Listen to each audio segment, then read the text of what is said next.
Hi అండి. Welcome back to our channel. నేను మీ కృష్ణ. ఈరోజు వీడియోలో బ్రౌన్ రైస్‌తో హెల్తీ దోసలు వేసి చూపిస్తున్నా. బ్రౌన్ రైస్ కోసం మీకు తెలిసిందే కదండీ, హెల్త్‌కి చాలా మంచిది. ఇప్పుడు ప్రెజెంట్ అందరూ వైట్ రైస్ స్కిప్ చేసి బ్రౌన్ రైస్ చాలామంది తింటుంటున్నారు కదా! షుగర్ పేషెంట్స్‌కి, వెయిట్ లాస్ వాళ్ళకి, జిమ్ చేసే వాళ్ళకైతే చాలా యూజ్ అవుతదండి. హెల్త్ ప్రకారంగా అయితే చాలా మంచిది.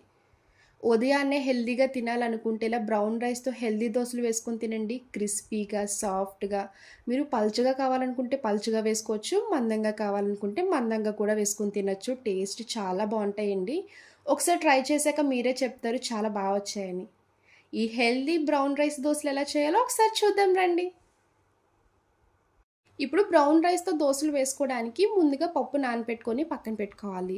మీకు చూపించడం కోసం ఇలా ప్లేట్‌లో వేస్తున్నానండి. మీరు నానపెట్టుకున్నప్పుడు డైరెక్ట్‌గా బౌల్‌లో వేసుకొని నానపెట్టుకోవచ్చు. ఇలాంటి ఒక ప్లేట్ తీసుకొని ముప్పావు కప్పు వరకు పొట్టు మినపప్పు వేసుకోండి. ముప్పావు కప్పు ఎందుకంటున్నానంటే పప్పు నానపెట్టుకున్నాక పైన పొట్టు సగం పోతది కదండీ! అందుకే ముప్పావు కప్పు వరకు పొట్టు మినపప్పు వేసుకోవాలి. మీ దగ్గర ఈ పప్పు లేకపోతే మినపగుళ్ళైనా వేసుకోవచ్చు. మినపగుళ్ళు వేసుకున్నప్పుడు మాత్రం హాఫ్ కప్పు వేసుకుంటే సరిపోద్ది. అదే కప్‌తో ఒక ఫుల్ కప్ బ్రౌన్ రైస్ వేసుకోండి. మీ దగ్గర మెజరింగ్ కప్ అన్నా, మెజరింగ్ గ్లాస్ అన్నా ఉంటే ఇలా మెజర్ చేసుకొని వేసుకుంటే మీకు దోసలు కూడా చాలా వస్తాయి. అదే కప్‌తో పావు కప్పు వరకు పచ్చి శనగపప్పు వేసుకోవాలి. ఒక హాఫ్ కప్ వరకు అటుకులు వేసుకోండి. ఇలా ఈ 4 రకాలు మెజర్ చేసుకొని తీసుకున్నాక సెపరేట్‌గా నానపెట్టుకోండి. ముందుగా బ్రౌన్ రైస్, అటుకులు, పచ్చిశనగపప్పు వేసుకొని నానపెట్టుకునే ముందు పావు టీ స్పూన్ వరకు మెంతులు వేసుకోండి. మెంతులు వేసుకున్నాక వాటర్ వేసుకొని 3-4 సార్లు వరకు డస్ట్ పోయేలాగా వాష్ చేసుకోవాలి. ఈ విధంగా వాష్ చేసుకున్నాక మళ్ళీ వాటర్ వేసుకొని 5-6 గంటల సేపు నానపెట్టుకోవాలి. నార్మల్ రైస్ కన్నా బ్రౌన్ రైస్ నానడానికి టైం పడుతుందండి. 6 అవర్స్ అయితే సరిపోద్ది.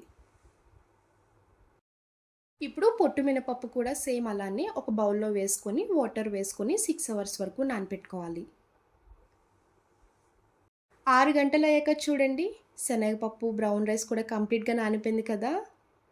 రైస్ కూడా కంప్లీట్‌గా నానిపోయిందండి. ఈ విధంగా 6 అవర్స్ అయితే సరిపోద్ది. పొట్టు మినపప్పు వాష్ చేసుకున్నప్పుడు కూడా పైన పొట్టు పోయేలాగా శుభ్రంగా వాష్ చేసుకోవాలి.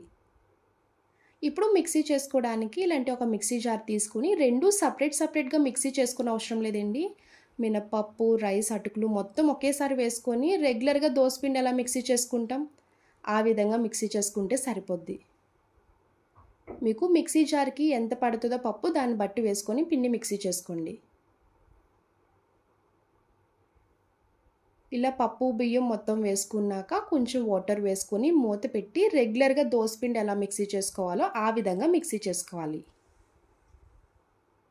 చూడండి, వీడియో క్లిప్‌లో చూపిస్తున్న విధంగా దోసపిండి ఇలా మెత్తగా ఉండాలి. చూసారు కదా! కన్సిస్టెన్సీ కూడా ఇలా ఉంటేనే దోసలు వేసుకోవడానికి కూడా చాలా వస్తాయి. ఇప్పుడు ఈ మిక్సీ జార్‌లో పిండి మొత్తం ఒక బౌల్‌లోకి ట్రాన్స్‌ఫర్ చేసుకోవాలి. ఇలా బౌల్‌లోకి మొత్తం వేసుకున్నాక ఒకసారి హ్యాండ్‌తో కలుపుకోండి. పిండి కూడా పులుస్తుంది, పొంగుతుంది. దోసలు కూడా సాఫ్ట్‌గా, స్పంజీగా చాలా వస్తాయి. మీరు దోసపిండి రెడీ చేసుకున్నాక ఒక 3 అవర్స్ వరకు పక్కన పెట్టుకుంటే సరిపోతుందండి. ఓవర్ నైట్ అంతా బయట పెట్టనవసరం లేదు. ఎండాకాలం కదండీ, చాలా తొందరగా పులిసిపోద్ది.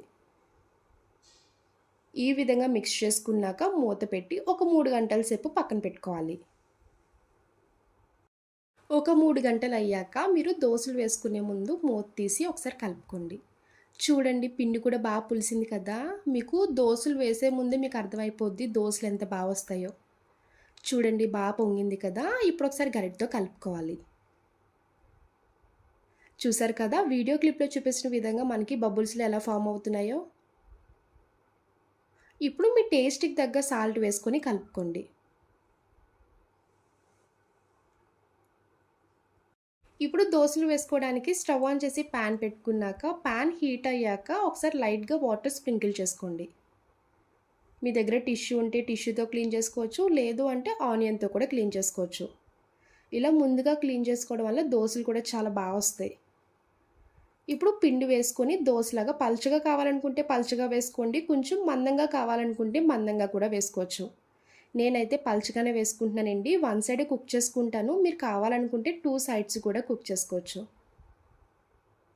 ఈ విధంగా దోసలా వేసుకున్నాక 1 టీ స్పూన్ వరకు ఆయిల్ చుట్టేపులు వేసుకోవాలి. చూడండి ఈ విధంగా గోల్డెన్ కలర్ కింద కుక్ అయినట్టు కనిపిస్తే ఇప్పుడు రివర్స్ చేసుకొని ప్లేట్లోకి తీసుకోవచ్చు. మీరు కావాలనుకుంటే 2 సైడ్స్ కూడా కుక్ చేసుకోవచ్చండి. నేను ఎప్పుడైనా పల్చగా వేసుకున్నప్పుడు 1 సైడే కుక్ చేసుకుంటాను. ఇప్పుడు మిగిలిన దోసలు కూడా సేమ్ అన్నీ అలానే వేసుకొని ప్లేట్లోకి ట్రాన్స్ఫర్ చేసుకోవాలి. చూసారు కదండి బ్రౌన్ రైస్తో దోసలు చాలా బాగా వస్తున్నాయి కదా, క్రిస్పీగా సాఫ్ట్గా చాలా టేస్టీగా ఉంటాయండి. మీరు రెగ్యులర్గా తినే దోసల కన్నా ఈ దోసలు కొంచెం ఎక్కువే తింటారు. ఈ విధంగానే అన్ని దోసలు వేసుకొని ప్లేట్లోకి ట్రాన్స్ఫర్ చేసుకోవాలి. ఇలా దోసలు ప్లేట్లోకి ట్రాన్స్ఫర్ చేసుకున్నాక దోసలకి కాంబినేషన్గా ఏ రోటి పచ్చళ్ళైనా చాలా బాగుంటాయండి. లేదు అంటే పల్లీ చట్నీ, టమాటా చట్నీ, కొబ్బరి చట్నీ వీటితో కూడా హ్యాపీగా తినేయచ్చు. నేనైతే కొబ్బరి చట్నీ తీసుకున్నానండి. చూడ్డానికి కూడా హోటల్ స్టైల్ దోశలానే ఉన్నాయి కదా. ఇలా హెల్తీగా బ్రౌన్ రైస్తో దోశలు ట్రై చేయండి. పిల్లలకి హెల్త్కి మంచిది, తినడానికి కూడా టేస్ట్ బాగుంటుంది. చూసారు కదా హెల్దీ బ్రౌన్ రైస్ దోశలు. నా వీడియో మీకు నచ్చితే లైక్ చేసి షేర్ చేయండి. ఫస్ట్ టైం చూసే వాళ్ళైతే ప్లీజ్ నా ఛానల్ని సబ్స్క్రైబ్ చేయండి. డైలీ నేను పోస్ట్ చేసిన వీడియోస్ అన్నీ మీకు నోటిఫికేషన్ ద్వారా వస్తాయి.